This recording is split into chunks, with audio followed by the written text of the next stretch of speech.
Stanislavski made the point, which is quite evident from if you've read any biographies of great actors, that great actors, the greater they are, the more difficulty they often have on various occasions in repeating the great performance that they gave on a former occasion.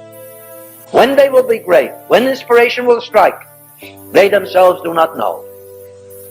And in fact, the perception of the acting problem was brought in to me, not as a result of anything that I read or about theories of acting that I became acquainted with, but as a result of seeing this precise fact occur in the theater. I was fortunate that I was born in the first year of our century, and therefore still had the occasion, soon after the First World War, to see many of the great actors. And by great actors, I mean not only people that had great talent, we have that today, but people who were able, by the peculiar process of the way in which the theater was organized, to practice that talent throughout their entire lifetime, so that they were able to bring it to a state of the utmost perfection.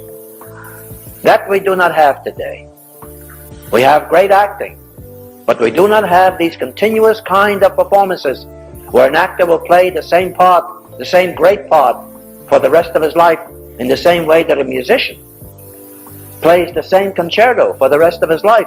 If he becomes connected, if people feel that he plays that concerto beautifully, he will play that for the rest of his life, and therefore grow in his own awareness of what he's dealing with, and in his own capacity to recreate what he's experiencing, what he feels about the music, or whatever else it is, for the audience.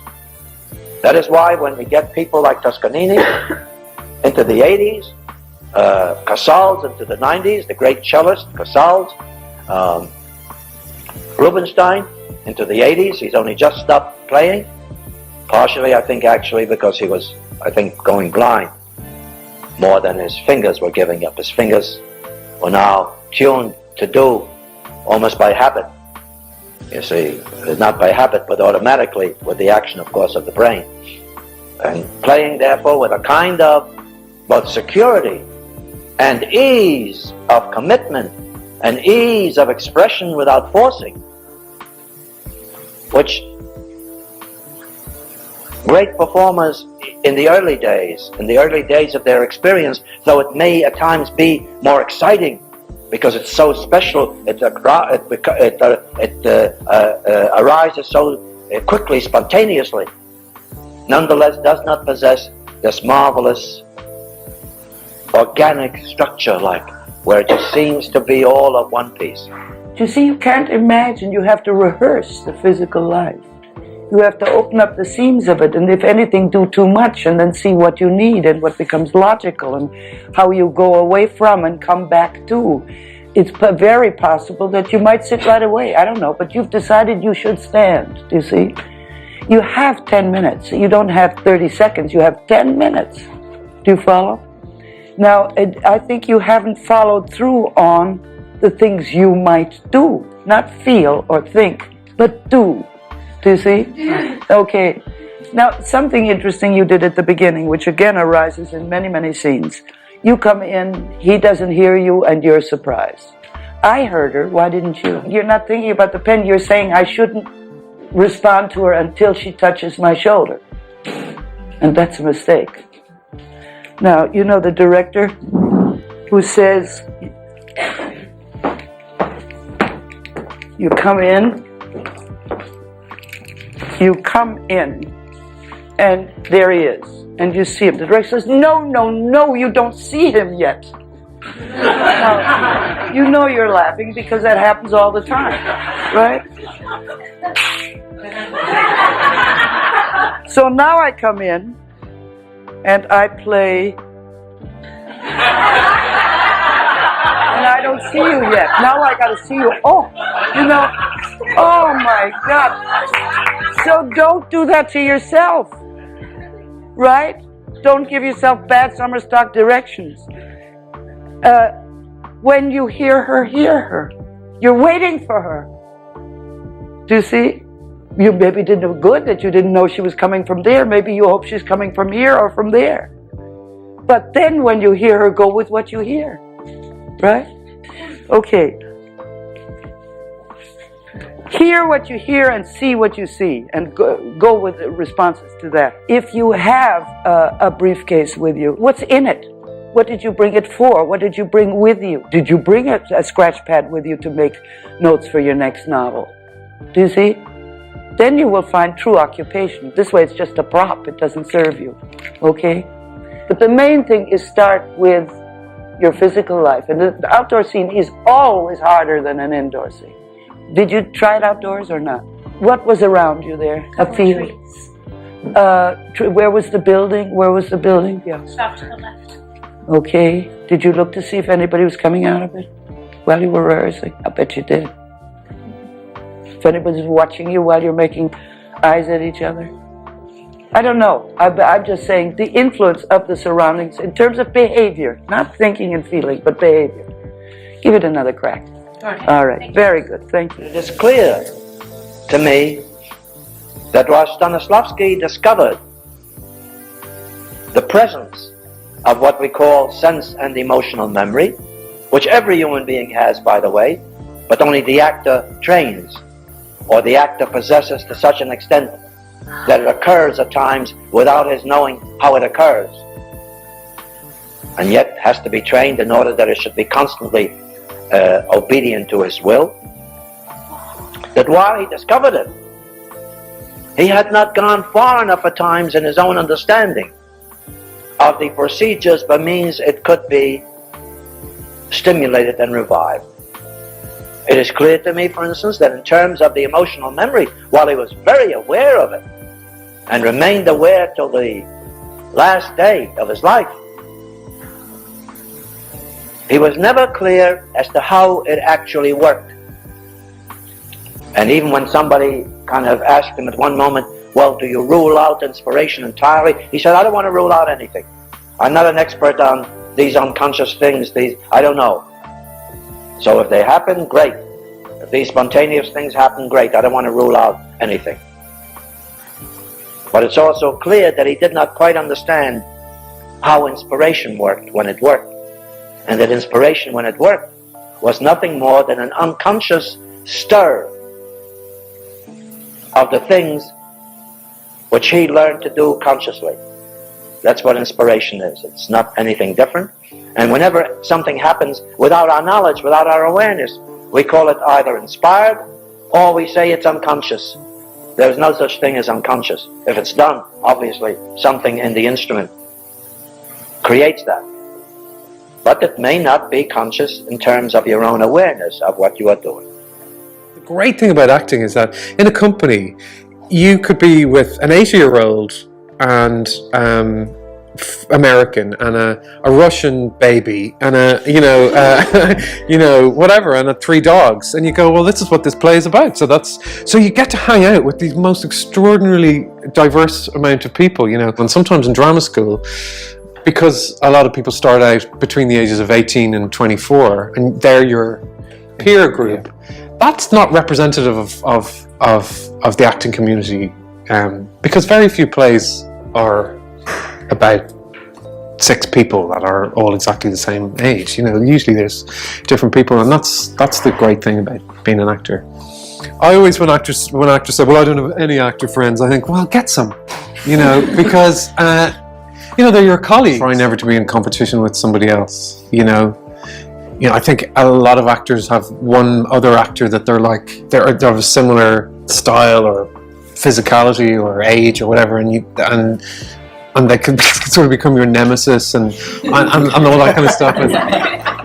And so actually the answer to that is, do not think about the other people, because there are the weirdest journeys to success. And so the only person you can really be in competition with, I know this is quite a dull thing to hear, is yourself, and to go, what did I do before? What am I doing that's working, and what am I doing that's not working? And just the opportunity to get to act in whatever form that may be is the great joy of it. The art of acting is to give your impression and your painting of a character. You know, so when we look at a painting, we're not like, well, that doesn't look exactly like, you know, London Bridge. You know, you go, well, that's somebody's view of it, and that's what makes it beautiful. So it's to try and not freak out too much, and to go, okay, if you want to do it that way, let's do it that way. And sometimes what can happen is one's ego in a creative situation disallows you from trying lots of things out.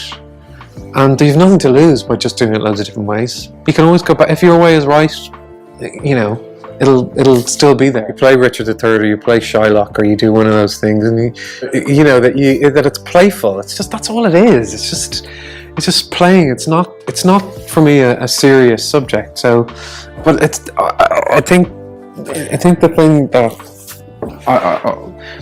I'd love to just say to you is that the most important thing is to enjoy it. And so it's lovely to hear that I get to work on all those things. And I think the only thing that links them really is that I love it. I do love acting, and of course there's dreadful things about it, but I feel very, very lucky to have been able to discover early on that I loved it, and that I had